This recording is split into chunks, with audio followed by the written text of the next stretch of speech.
గుంటూరు నగర మేయర్ కావటి మనోహర్ నాయుడు తన పదవికి రాజీనామా చేశారు. 2021లో వైసీపీ నుంచి మనోహర్ నాయుడు మేయర్గా ఎన్నికయ్యారు. ఆయన పదవీ కాలం మరో ఏడాది ఉండగానే రాజీనామా చేశారు. కొంతకాలంగా నగర కమిషనర్ శ్రీనివాసులు మేయర్ మనోహర్ మధ్య వివాదం నెలకొంది.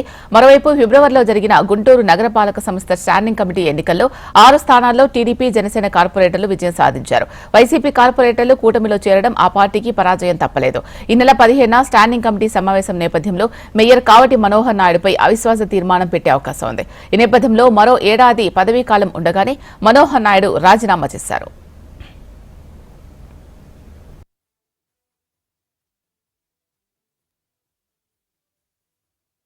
ఈరోజు రాష్ట్రంలో ఒక రెడ్ బుక్ రాజ్యాంగం నడుస్తా ఉంది, ఒక రెడ్ బుక్ పాలన నడుస్తా ఉంది.